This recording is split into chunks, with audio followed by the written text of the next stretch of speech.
자, 우리 지난 본문을 통해 살펴보았던 것처럼 방언과 예언의 은사에 대한 미성숙한 이해로 인하여 고린도 교회는 매우 무질서해지게 되었다, 이 말씀 나누었습니다.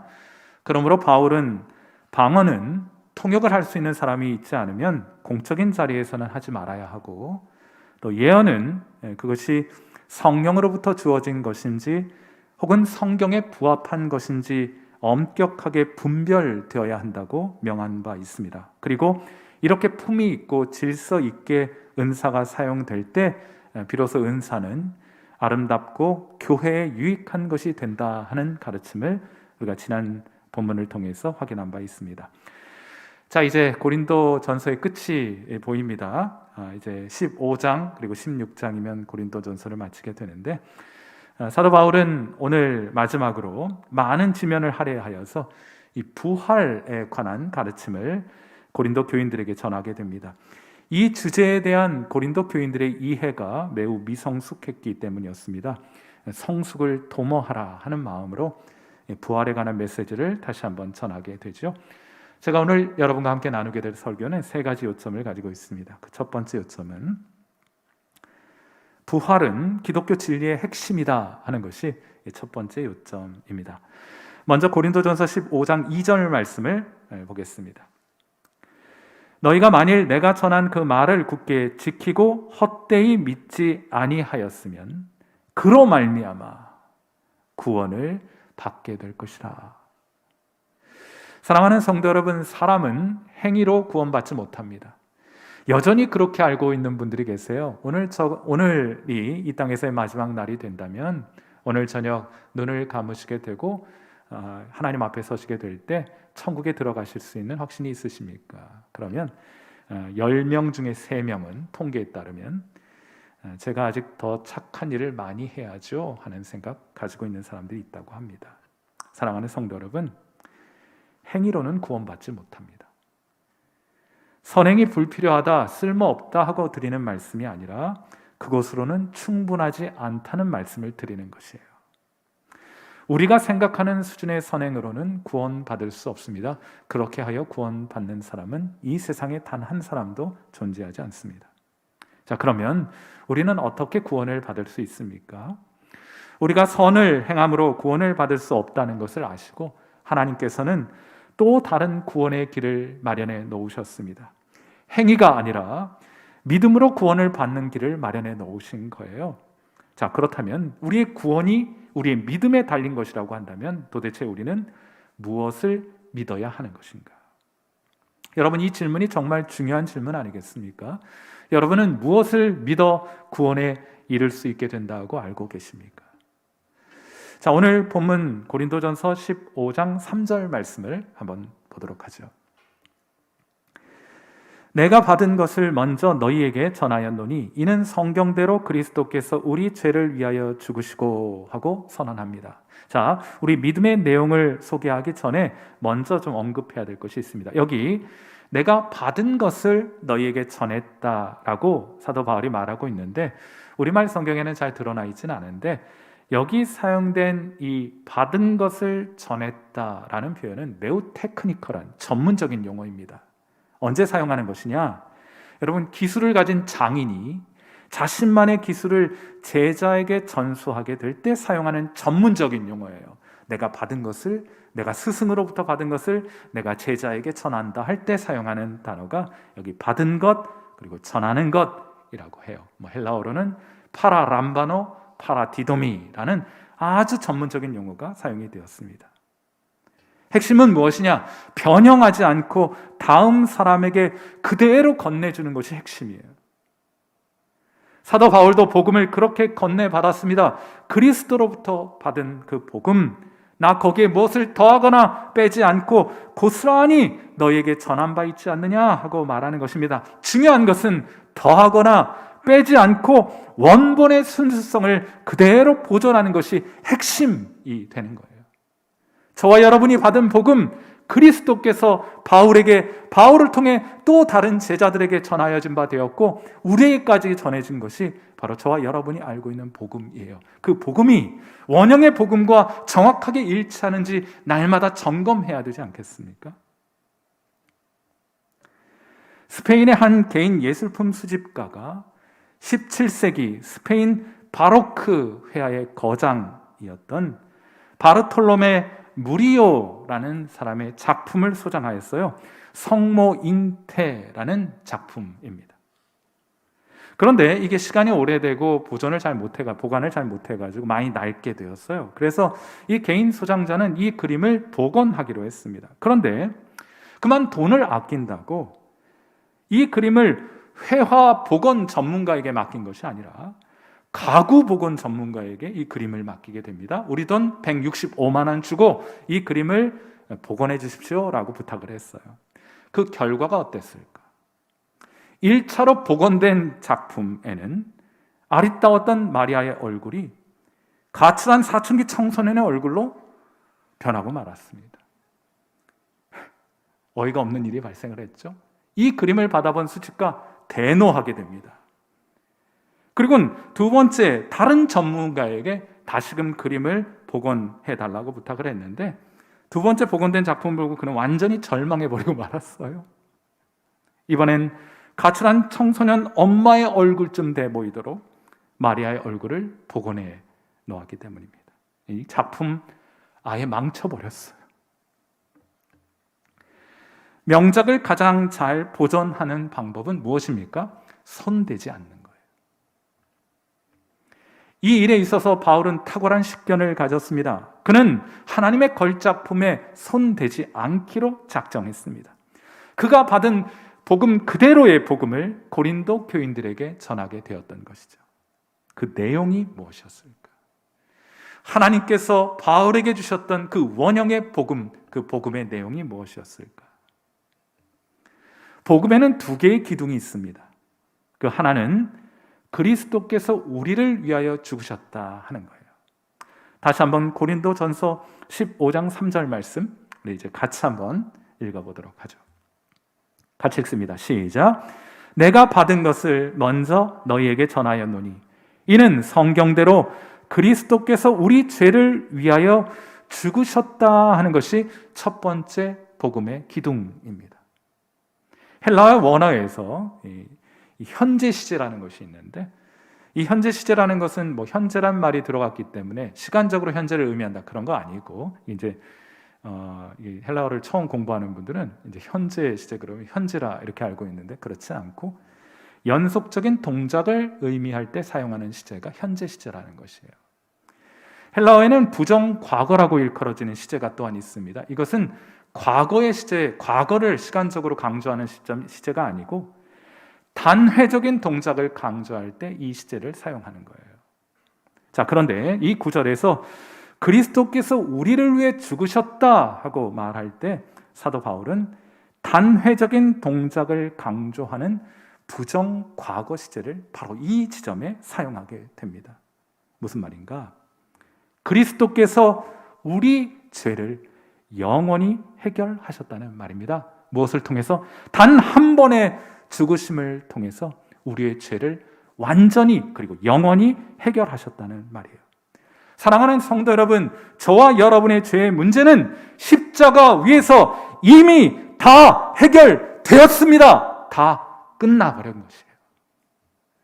여전히 우리는 우리의 행실이 2000년 전 십자가에 영향을 주는 것처럼 마치 줄 것처럼 착각하며 살아갑니다. 그렇지 않아요. 여러분이 이 세상에 존재하기도 전에 여러분의 죄의 문제를 그리스도께서 단 한 번의 죽으심으로 완전히 해결해 놓으셨다는 말을 강조하기 위해서 사도 바울은 이 본문에 부정과거 시제를 사용하고 있어요. 여러분 놀랍지 않습니까? 제가 이 진리를 깨닫게 된 데 상당히 오랜 시간이 걸렸어요. 하나님께서 이 은혜를 깨닫게 해 주셨을 때 제가 고백하지 않을 수 없었습니다. 하나님 놀랍습니다. 여러분 우리 찬양에 제가 좋아하는 찬양이기도 하고 이런 찬양이 이런 거 있어요. 예수의 이름은 참으로 놀라와 우리의 생명을 구했네. 눈으로 보았네, 손으로 만졌네, 예수의 이름은 놀랍네. 다 같이 귀하고 귀하다. 귀하고 귀하다. 놀라운 주 이름. 예수님 나의 죄 씻었네. 주 예수 보다 더 귀한 것은 없네. 예수의 이름은 놀랍네. 사랑하는 성도 여러분, 저와 여러분이 기독교의 진리, 하나님의 은혜 어느 지점까지 깨닫도록 나아가야 하느냐? 그 은혜에 놀랍고 감격하고 감사하여 이제 더 이상 연민의 눈물 아니라 그리스도에 대한 감사의 눈물을 흘리게 되는 지점까지 나아가야 될 줄 믿습니다. 사랑하는 성도 여러분 모두에게 하나님의 진리의 빛이 임하고 비춰지게 되어 그 진리를 조명해 주시는 성령의 도우심으로 말미암아 이 십자가의 죽음의 의미가 여러분 가운데 깊이 깨달아지게 되는 귀한 은혜 있게 되기를 주님의 이름으로 축원해 드립니다. 주님께서 우리의 죄를 위하여 죽으셨습니다. 그러므로 우리 모두의 죄는 십자가 위에서 이미 다 해결된 것이에요. 이것이 복음의 첫 번째 기둥입니다. 그런데 복음에는 또 다른 기둥도 있어요. 고린도전서 15장 4절 말씀을 보겠습니다. 장사 지낸 바 되셨다가 성경대로 사흘 만에 어떻게 해요? 다시 살아나셨습니다 하는 거예요. 사도 바울은 이곳에서 완료 시제, 현재 완료 시제라는 것을 사용하게 돼요. 이 시제는 언제 사용하는 것인가 하면 과거에 일어난 어떤 사건이나 동작이 지금까지 계속되는 것을 표현할 때 사용하는 시제가 완료형 시제입니다. 자, 그러니까 그리스도께서 우리 죄를 위해 죽으시고 다시 살아나셨습니다. 그런데 더 나아가서 부활하신 그분은 지금도 살아계십니다 하는 고백이 바로 이 고백 안에 담겨 있는 것입니다. 그 부활하신 주님이 우리와 함께 하십니다 하는 것이, 이것이 복음의 두 기둥입니다. 이를 믿어 우리가 구원을 받게 되는 것이에요. 사랑하는 성도 여러분, 여러분은 이 복음을 듣고 그리하여 구원을 받으셨습니까? 예수님이 여러분의 죄를 지금부터 2000년 전 십자가 위에서 단 한 번의 희생 제사를 통하여 완전히 해결하셨음을 믿으십니까? 하나님께서 그를 살리셔서 다시금 부활케 하셔서 우리의 주님이 되게 하신 것을 믿으십니까? 그 주님이 지금 이 순간 우리와 함께 하고 계심을 여러분 믿으십니까? 그 믿음이 여러분을 구원에 이르게 할 것입니다. 그러므로 오늘 설교의 두 번째 요점은 이것입니다. 그리스도께서 부활하셨습니다 하는 거예요. 여러분, 이 이야기를 왜 해야 하느냐? 고린도 교회 안에 부활을 믿지 않는 사람들이 있었기 때문이에요. 여전히 오늘날 우리의 교회 안에서도 예수 그리스도의 부활을 믿지 않는 사람들이 적잖이 있다는 것을 우리가 잘 알고 있습니다. 고린도전서 15장 12절, 이 사실을 잘 알고 있는 사도 바울이 다시 한번 이렇게 역설합니다. 자, 우리 이 말씀 같이 한번 읽습니다. 시작. 그리스도께서 죽은 자 가운데서 다시 살아나셨다 전파되었거늘 너희 중에서 어떤 사람들은 어찌하여 죽은 자 가운데에서 부활이 없다 말하느냐 하고 고린도 교인들을 책망하게 돼요. 사랑하는 성도 여러분, 한번 생각해 보세요. 많은 사람들이 여전히 그렇게 믿고 있습니다. 사람이 죽으면 끝이지. 사람이 죽은 사람이 어떻게 다시 살아날 수 있는가? 여러분, 예수님 믿지 않는 사람들이 대부분 그렇게 믿고 있습니다. 죽으면 끝이지. 죽어봤어요? 그거 어떻게 알아요? 이런 의문은 예수님의 시대나 우리의 시대나 마찬가지입니다. 심지어 예수님의 제자들도 이 사실을 믿지 못했습니다. 부활하신 주님을 만난 막달라 마리아가 제자들에게 달려와서 예수님 부활하셨습니다의 소식을 알리게 되었을 때 여러분, 제자들 어떻게 반응했는 줄 아세요? 누가복음 24장 11절 말씀입니다. 사도들은 그들의 말이 허탄한 듯이 들려 믿지 아니하나 하고 성경이 진술해 놓았어요. 여기 허탄하다는 말은 영어 성경의 번역을 보면 넌센스란 뜻이에요. 이거 비상식적이다. 나 그러므로 믿을 수 없다. 이 부활했다는 소리는 상식에 맞지 않다고 생각했던 것이에요. 상식은 뭐예요? 사람은 죽으면 그것으로 끝이에요. 그런데 이 막달라 마리아가 제자들에게 예수님의 부활할 소식을 알리게 되었을 때 제자들은 이것이 상식에 맞지 않다 하여 믿지 않았습니다. 자, 그런데 이랬던 제자들이 얼마 후엔 목숨을 걸고 예수 부활의 복음을 전하기 시작합니다. 요한의 형제 야고보는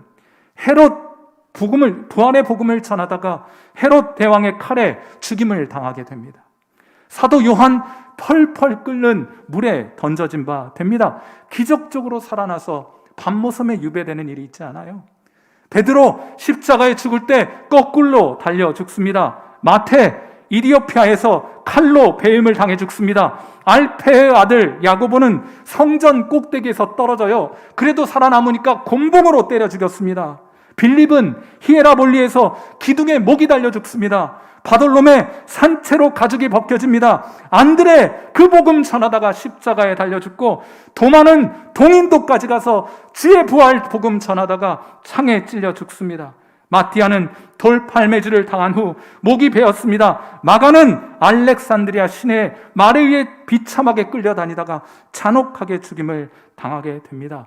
왜입니까? 그들이 넌센스라고 여겼던 예수 부활의 복음을 이들이 전했기 때문이에요.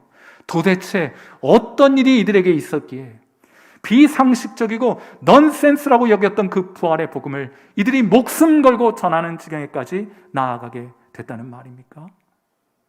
그 결정적인 단서가 오늘 본문 고린도전서 15장 5절과 6절에 소개가 되어 있어요. 뭐라 사도 바울이 증언하느냐, 혹은 증언 들은 것을 우리에게 소개해 주는가 하면, 게바에게 보이시고 후에 12 제자에게와 그 후에 500여 형제에게 일시에 보이셨나니 하고 증언하고 있어요.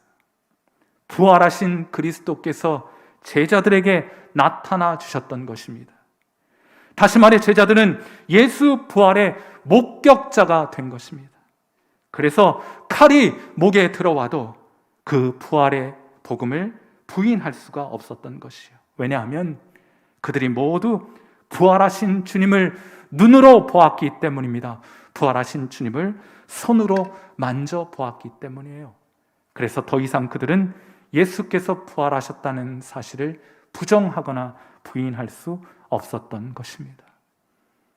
사랑하는 성도 여러분, 계몽주의 사상가, 이성으로 모든 것을 다 해결할 수 있다고 믿었던 계몽주의 사상가 볼테르는 성경과 기독교는 100년 이내에 사라지게 될 것이라고 단언했습니다. 그러나 그는 1778년 죽었어요. 하지만 예수 부활의 복음은 아직도 살아있습니다. 신은 죽었다고 외쳤던 철학자 니체는 과학의 시작이 곧 신앙의 종말이라고 선언했습니다. 하지만 과학이 고도로 발달한 오늘날에도 기독교 신앙은 여전합니다. 공산주의자들은 성경을 과학적인 근거가 없는 전설들을 모아놓은 허무맹랑한 책이라고 비하하고 치부했습니다. 하지만 어떻습니까? 공산주의는 지상에서 사라져가고 있지만 예수 부활의 복음은 여전히 건재하지 않습니까? 우리는 예수 그리스도의 부활을 실험실에서 증명할 수는 없습니다. 그래서 그것을 과학적이라고 부르지는 못할지 모르지만 우리에게는 자신의 목숨을 걸고 그리스도의 부활을 증언하는 수많은 증인이 있습니다. 사랑하는 성도 여러분, 여러분도 그 증언을 들었습니다. 그러므로 제가 오늘 이 아침 묻고 싶은 질문은 이것입니다. 여러분은 그리스도의 부활을 믿으십니까? 다시 사신 주님이 오늘 여러분과 함께 하셔서 여러분의 주님이 되시는 것을 믿으십니까?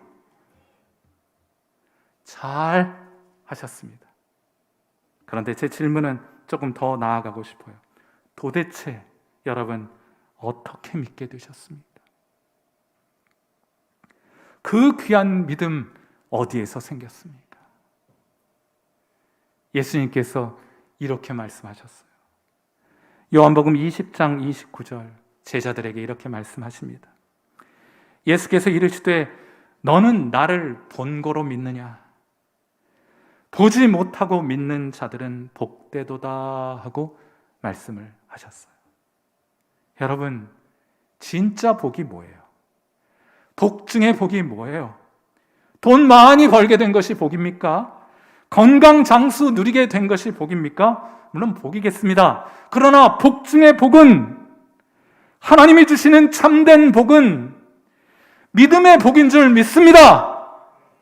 예수 부활의 복음이 믿어지는 믿음이 하나님께서 저와 여러분에게 주시는 확실한 복 중의 복인 줄 믿습니다. 여러분에게 이 귀한 믿음이 있으십니까? 왜냐하면 하나님은 예수 부활의 복음에 대한 우리의 믿음을 보시고 우리를 구원해 주실 것이기 때문입니다. 우리의 구원이 이 믿음에 달려있기 때문입니다.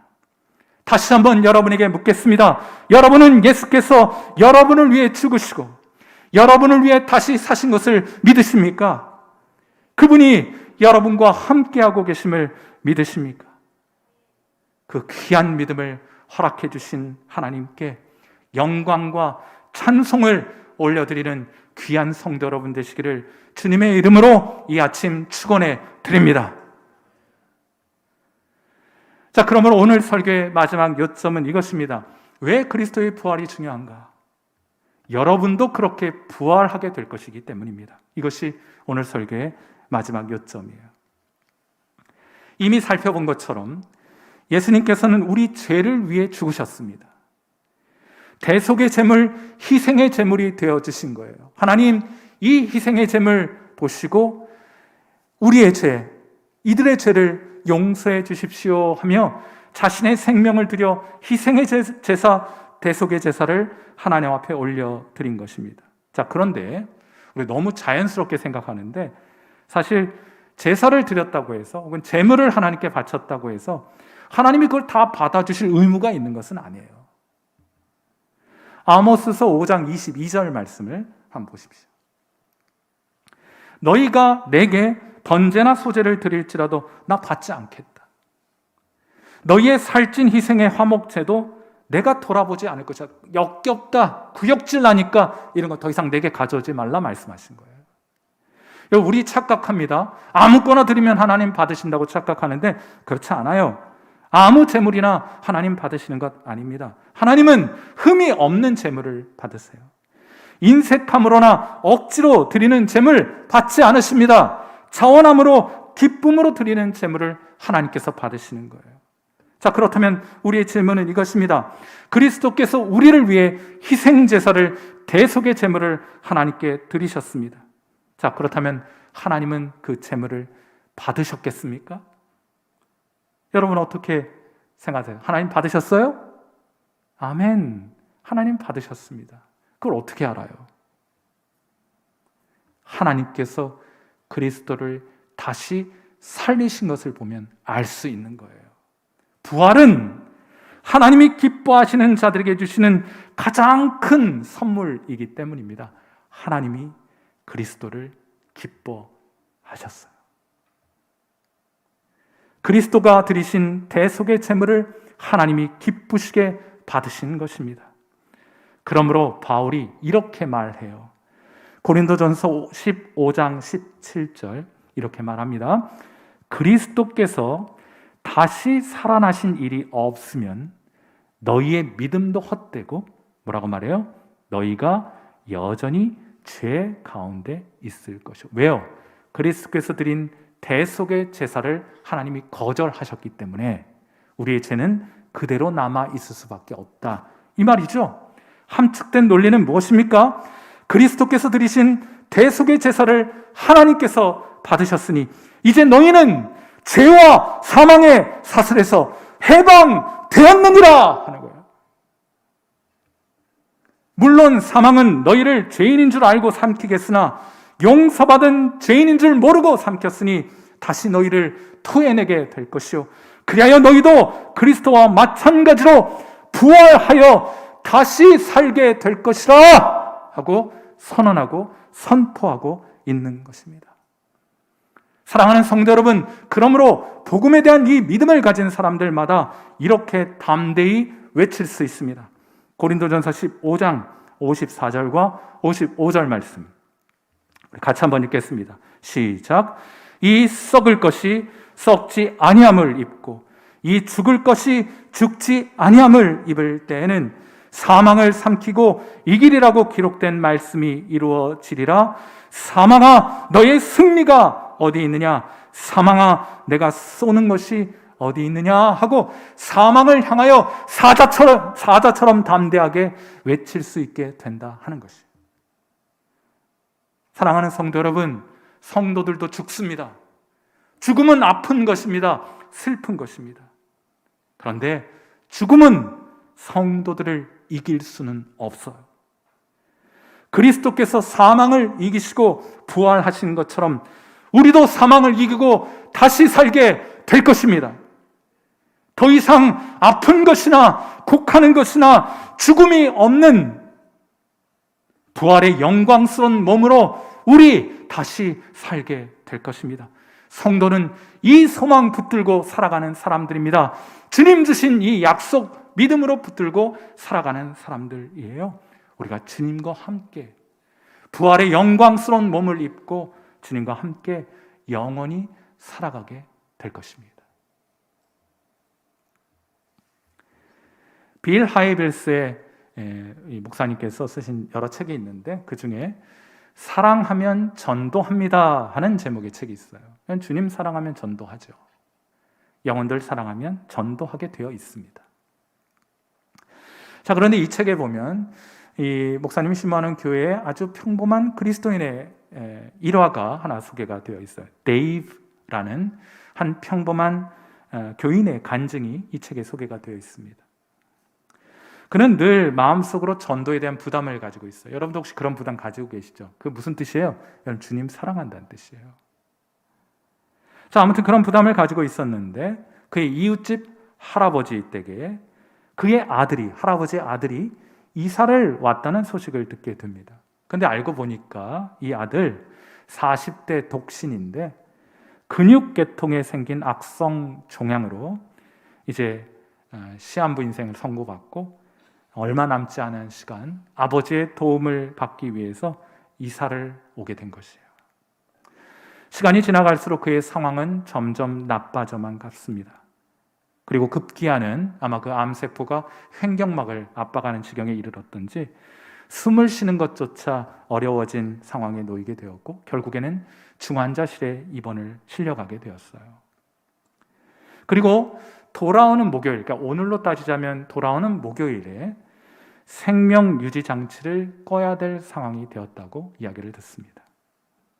데이브는 이대로 가만히 있을 수 없다 싶어서 병상에 찾아가게 됩니다. 그리고는 이 환자가 마이크라는 이름의 환자였는데 마이크를 향해서 다소 부적절해 보일 수 있는 그런 질문을 던지게 됩니다.